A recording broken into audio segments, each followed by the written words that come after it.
Hey Brickmaniacs, welcome back to another Designer Studio episode. Today we're taking a closer look at the M4a3 Sherman designed by Cody Osell. This is Brickmania's newest Sherman kit. It was just released on pre-order, so its official release week is here, so we have a final model to show off, all of its stickers and its new minifig. But we also have a really cool evolution right behind it of kind of some other Brickmania Shermans that have been in a lead. Right. So this is like a smattering. Yeah. Brickmania has put out probably a dozen different Shermans or Sherman-related vehicles since Brickmania started, and wanted to grab a little bit of each. Dug deep. I couldn't find one of my old Shermans from like the early 2000s.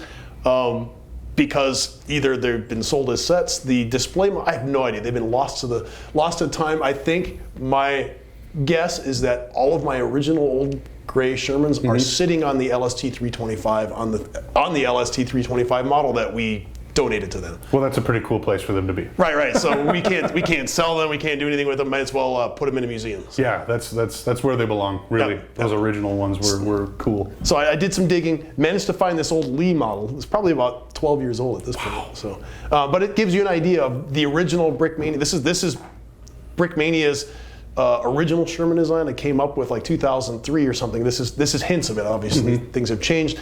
The Lee has a different suspension from the Sherman. This color is just not available. Yeah, look at that color comparison. I mean, that's like so obvious. 2004 and older. This was the original dark gray Lego color. It actually has sort of an olive hue to it compared to like the sort of cold gray of the current gray. So this is why we used to use dark gray, because it actually looked pretty army-like. It was a lot different. It also gives you an idea. This is not only just an evolution of Brickmania, but also an evolution of the Sherman. Right. So the suspension on this would be the original.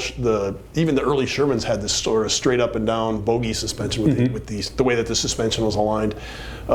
Whereas this one here has the trailing. The return roller is up on top. So what you're seeing here, this is basically the Sherman design, well, the Lee, the precursor to the Sherman of Brickmania classic days. We had to use these big, gigantic 24-tooth gears, which back in the day would cost you about $5 to $10 a piece for that, because it only came in 2 sets. Oh my goodness! And when I started Brickmania, and I was making my first Shermans, I had to buy 4 $50 sets to get enough of those drive sprockets to make for one tank. Yeah, and then we had to use these Lego chain links. So I'm quite certain I'm the first person who ever used a double row of chain links to make a double wide track. Well, and it works. And getting those back in the day was a real effort too. They weren't readily available, so that was a real chore. There was no Bricklink. Right. It was literally Target. I had to go Walmart. Either buy sets or find somebody who would sell me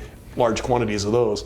But that aside, that's the Lee. That was then. This one here represents the first Brickmania Sherman design post track links. Okay. So this is the Sherman that came out. It wasn't the one that there was a track when we did the track link Kickstarter. We threw it out to this was 5-6 years ago. 7, I don't know. It's been a while now, but it seems like we've always had track links, but we haven't. So when we first started, we had a mold for a single wide and a double wide. That was all we had in the cards. The 1.5 wides didn't even exist yet. So the Kickstarter had a M4a1 Sherman, which is basically this thing with a more rounded hull.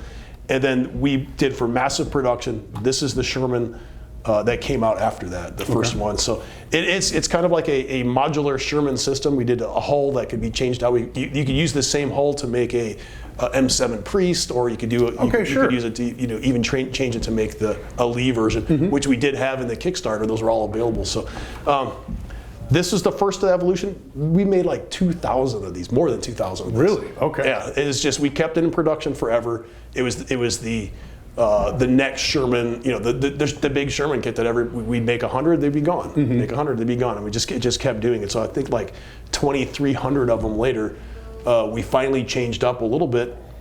This would be representative of the first changes. This is Cody's Firefly. So he benefited from being able to use the 1.5 wide links because they came out. This was something that I'd always wanted to do, and Cody came along with ideas like, yeah, let's do it. Let's do the Firefly. So this was the first as far as if my memory holds correctly in the timeline, this is the first one that we did with the 1.5 wide, which would actually be more accurate to the Sherman evolutionary tree. And at that point, it departs from my old ones. You know, if we had more, it would just keep going backwards here.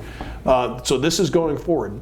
There is one more Sherman that was developed by Cody following the Firefly. There's a few things on here that Cody wanted to improve on, and made the next Sherman. It was the next mass-produced Sherman. The M4, right? Yeah, the M4. So we replaced this one as the main kind of in between these two. Right. Which, if we had it here, you'd see it. It's not necessarily needed for the illustration of this right. What we're talking about. Yeah, because now. this is super similar. It's just the changes in the actual Sherman. The Sherman changed in 1944. They introduced the M4a3, which is a different hull. It had, instead of having the previous engines in the Shermans, you had your options were a multi-bank engine, a Chrysler multi-bank, or a rotary engine, basically an aircraft engine, a Continental radial engine that was in it. They switched to the Ford I think it's a GAA engine, it's an aircraft engine, and came out with the M4a3, which is the kit that we're releasing now. That was basically the one we have here. The mass-produced Sherman, 1944 onwards, adopted by the Army.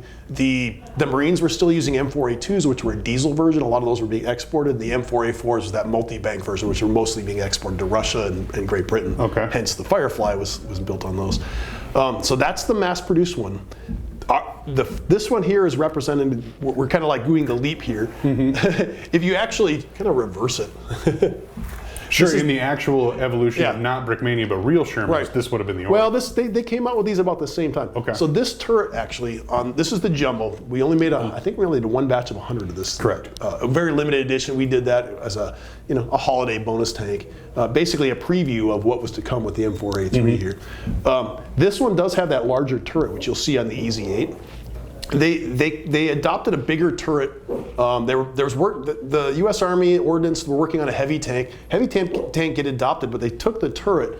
It had more armor, heavier duty, made the Sherman jumbo with it, and that turret would basically become the design for the EZ8. Okay, I was going to say, because you can really see. There's a huge size difference. Yeah, what the difference is here, and then you can really see from here too where the modifications would be to turn it into that EZ8. They put huge amount of extra armor on this. Right. This is a jumbo. This is an assault version. It became the standard as the EZ8. It wasn't quite as up armored. But that became the turret. Also, if you could put that 76 millimeter gun on it, much easier. Right. So the gun that came out on the jumbo originally was still the same 75 millimeter gun of the original Sherman, but they did upgun them all when the EZ8 came along. If you look at the width of the track too, the jumbo Sherman was so heavy they actually had to put extra tracks. Bigger tracks, yeah. They put wider tracks, and then they had little extensions on the tracks.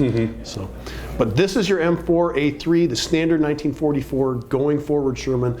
You could tell that it has the original turret. There's a downslope here.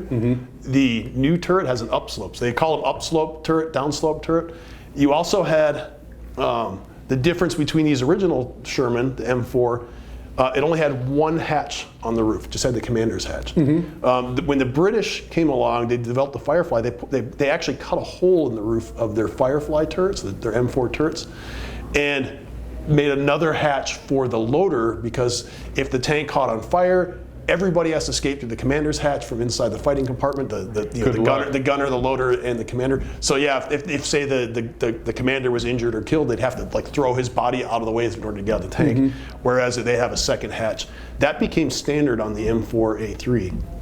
So one thing to keep in mind, I mean, there's no such thing as a standard Sherman. Sure, of course, yeah, because they were constantly evolving. It was an evolutionary thing. So by the time that, like, say, this Sherman came about, there's very little in common with what the original Shermans had left. There's, the basic hull shape. The whole idea, the layout was very similar, but the components were almost no longer interchangeable. Different drive system.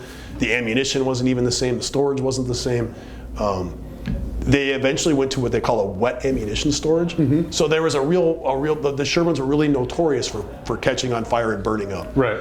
And one of the ways they solved that was actually packing all the ammunition inside of a glycerin packing, like a tube, and you pull it out and they call it wet because it would come out of the the ammo container wet. Right. It wasn't really wet; it was just kind of greasy. So then they call that the wet storage system. So that would be the next evolution where you have that in the Easy 8. Interesting. So it'd be cool if we had an Easy 8 here, but that's another video. So Wow, well that is really cool. So this is the M4a3 Sherman. that is the kit that just currently released, available one. and we will be releasing that. I mean, if you wanted to go and upgrade to your jumbo, that wouldn't be that hard. If here, I'll show you what it looks like from the top view, so you can You're a see turret away. Yeah. You can always take your Easy 8 turret and do the changes as well. The Easy 8 turret that's on my Easy 8, it's an older design. It's a little bit more simplified. Sure. Lego is always evolving, always giving us new pieces. And each time we get a new piece, it's like a gift. Like, ooh, I know where I could replace this piece with this new piece to make this design better. So, this is one of Cody's last kits that he made for Brickmania, and he adapted some things that came off of other Brickmania kits, like the slope on the slope on the front of the armor there. Yeah, and this nice, what would you call it, the front gearbox? Or Right. That's That was really nice actually, update. a gentleman named Rum Runner.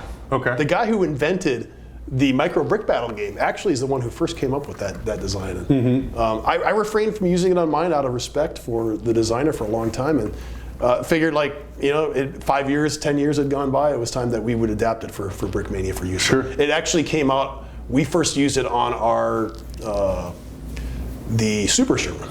Oh, okay, of course. So yeah, had that smooth front too. Yeah, you're right. The gearbox. So that was the first time we used it in a kit, and then it's been adapted for all Shermans ever since. We kind of broke the taboo of borrowing somebody's technique, but I'm sure Rum Runner would approve. He's a good friend to Brickmania and a good friend of mine. He's no longer on the building scene, unfortunately. Well, thank you for your contribution to this awesome tank. It does also come with a cool minifigure, so right now let's bring in Landon. We'll take a little bit closer look at the minifig included with this kit. Okay, so now Landon is joining us to take a closer look at the minifigure included with Brickmania's newest Sherman. Obviously an upgrade from the old yellow tones that we had to the flesh tone, but what else we got going on here with this guy? So this is a nice basic minifigure to go with kind of just your quintessential tank right here. So the main thing I think I updated for this guy, so obviously we have the new flesh tones, we're sort of moving more into that, but there's also a new pistol holster on this guy, or an updated pistol holster on this guy with more of simulated, kind of like leather shading to it, and then as well as a more accurate shape to it. So my old one was nice, we've used that one for years, but this is kind of a more updated version of that. And then just to go with that, we have this standard tanker jacket, a little bit of simulated fabric, texture shading going on to that. Just a nice slick standard minifigure to go with the. And a little face stubble. Oh yeah, a little bit of stubble too. It's very, very subtle. It's like a 2 o'clock shadow. Like he's normally clean shaven, but he's been out in his tank for a couple of days. Oh, maybe it's just like a 5 o'clock shadow. Yeah, fair enough. I mean, a couple days, but. Cool. Well, an awesome minifigure to go with another awesome Sherman. Landon, thanks for creating this and thanks for explaining it to me. Cool. All right, so that is the designer studio for the M4a3 Sherman. Thanks for tuning in, and make sure to check out next time when we take a look at another Brickmania kit.